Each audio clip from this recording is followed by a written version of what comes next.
بات کی تھی. میں ایک دفعہ 27 رجب کو عمرہ شریف پر حاضری ہونے کا مجھ بیکار کوئی شرف ملا. میں پہنچا مسجد نبوی شریف میں بیٹھا تھا تو ایک لال رومال والے جناب آئے اور مجھے کہا کہ میں نے ٹی وی پر آپ کو کہیں دیکھا ہے. میں نے کہا جی بہت شکریہ، بیٹھ جائیں.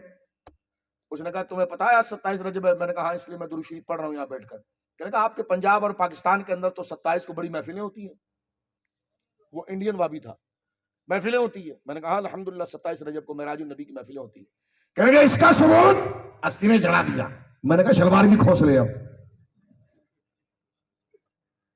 کہنے لگا اس کا ثبوت کہاں پر ہے؟ 27 کو معراج ہوئی. میں نے کہا یہ تو میں بعد میں بتاؤں گا، پہلے یہ بتا معراج کو مانتا ہے تو؟ کہنے لگا ہاں مانتا ہوں. میں نے کہا مجھے بتا سورہ نجم کی مسلسل 18 آیتیں معراج کے بارے میں ہے؟ کہنے لگا ہے. غور کرنا لفظ پر. میں نے کہا سورہ نجم کی 18 آیتیں اللہ کے کلام میں 18 آیتیں. بولو سبحان اللہ. سورہ نجم کی 18 متواتر آیتیں مسلسل یہ معراج کے لیے ہے؟ کہنے لگا ہاں. میں نے کہا سورہ بنی اسرائیل کی پہلی آیت سبحان الذی اسریٰ معراج کے بارے میں ہے؟ کہنے لگا ہاں. میں نے کہا کتنی ہوئی؟ کہنے لگا 19. میں نے کہا سورہ سجدہ کی آیت وَلَقَدْ آتَيْنَا مُوسَى الْكِتَابَ فَلَا تَكُنْ فِي مِرْيَةٍ مِّن لِقَائِهِ. اے پیارے حبیب ہم نے تجھے کتاب عطا فرمائی. وَلَقَدْ آتَيْنَا مُوسَى ہم نے موسیٰ کو کتاب عطا فرمائی. فَلَا تَكُنْ فِي مِرْيَةٍ مِّن لِقَائِهِ. حبیب تو نے موسیٰ کو دیکھا تھا، اس کو دیکھنے میں شک نہ کرنا. میں نے کہا سورہ سجدہ بتائیے معراج کے لیے ہے کہ نہیں؟ کہنے لگا ہے. میں نے کہا کتنی آیت ہوئی؟ کہنے لگا 20. میں نے کہا سورہ زخرف میں ہے اللہ فرماتا ہے سل من ارسلنا من قبلک من رسلنا. اے حبیب آپ سوال کرو ان رسولوں سے جو تمہارے سامنے کھڑے ہیں اور ان سے پوچھو جو آپ سے پہلے ہم نے جن رسولوں کو بھیجا. سل اے حبیب پوچھ، سوال کر ان سے. اجعلنا سوال کر ان سے کہ اللہ رب العالمین جل وعلا وہ جو رحمان ہے کیا اس نے یہ دعوت ان کو دی اور یہ ایسا تھا کہ رحمان کے مقابلے میں بتوں کو پوجا جائے؟ پوچھ. میں نے کہا بتاؤ سورہ زخرف میں ہے کہ نہیں؟ کہنے لگا ہے. میں نے کہا کتنی ہوئی؟ کہا 21. ہم نے کہا سورہ بنی اسرائیل کی آیت نمبر 60 وما جعلنا الرؤيا التي اريناك الا فتنة للناس. اے حبیب ہم نے تجھے عجائبات دکھائے جو لوگوں کے لیے آزمائش بنا. میں نے کہا یہ قرآن کی آیت معراج کے بارے میں ہے کہ نہیں؟ لال رومان سے پسینہ پوچھ کے کہنے لگا ہاں. میں نے کہا کتنی ہوئی؟ کہ 22. میں نے کہا یہ ساری آیتیں قرآن کی معراج کے بارے میں کہ ہاں ہاں. کیا پڑھنا پھر؟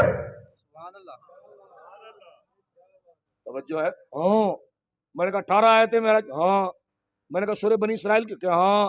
تو میں نے کہا ہاں کرے گا یا پڑھے گا بھی؟ اللہ فتنۃ للناس. توجہ کرنا. میں نے کہا صرف سرسری مطالعے سے یہ 22 آیتیں بتا رسول اللہ کے معراج کے لیے ہے. کہاں ہیں تو پڑھنا. مولوی مکھی پڑھنا وہاں بیٹھ کر جھوٹ بول رہا ہوتا ہے حرم میں. وہ بڈھا مکھی ملتانی جو ہے وہاں بیٹھ کر جھوٹ بولتا ہے. کہتا ہے کہ مولوی احمد رضا نے کہا وہی جو مستوی عرش تھا خدا ہو کر اتر پڑا ہے مدینے میں مصطفیٰ ہو کر. میں نے کہا لعنت ہو تیری شکل کے اوپر مکی، اتنا بڑا جھوٹ تو نے امام احمد رضا پر باندھا. میں تیری ذریت کو چیلنج کرتا ہوں. بڈھے حرم میں بیٹھ کر لوگوں کو کشتے بتا رہا ہوتا ہے.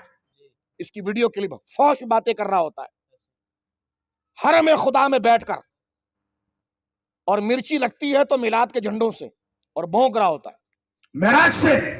میں نے کہا بڈھے میں نے تیرا کلپ سنا ہے، تو امام احمد رضا پر یہ الزام لگاتا ہے کہ ان کا یہ شعر ہے کہ وہی جو مستوی عرش تھا خدا ہو کر اتر پڑا ہے مدینے میں مصطفیٰ ہو کر. یعنی اعلیٰ حضرت نے یہ لکھا ہے کہ جو خدا تھا وہی مدینے میں مصطفیٰ بنا. لعنت ہے مکی بڈھے حرم میں بیٹھ کر جھوٹ بولتا ہے. لعنت اللہ علی الکاذبین. بولو آمین. بڈھے تجھے امام احمد رضا پر جھوٹ تو باندھنا آتا ہے، لیکن بڈھے ابھی بھی رجب ہے، کم سے کم قرآن کھول کر 18 آیتوں تو پڑھ کے سنا دے. بولو نا سبحان اللہ. بات ٹھیک ہے کہ غلط ہے جی؟ میں نے کہا سبحان اللہ اسرا پڑھ کے بتا، تو بڈھا پتہ ہے کیا جواب دے گا؟ کبھی نہیں پڑھوں گا. کیوں؟ کیونکہ اس نے پڑھنا شروع کر دیا تو مجمع والے کہیں گے کہ جس نبی کے پاؤں کو جبریل نے چوما تو اس کے نام کو ہم کیوں نہ چومیں؟ جس نبی کے استقبال کے لیے اس رات کو فرشتے آئے تو ہم کھڑے ہو کے سلام کیوں نہ کریں؟ گندے، تیرا نجدی مذہب ختم ہو جائے گا اگر تو نے معراج پڑھا، اس لیے کہ معراج ہے اس کے مصطفیٰ کا نام اور یہی سنیوں کی پہچان ہے.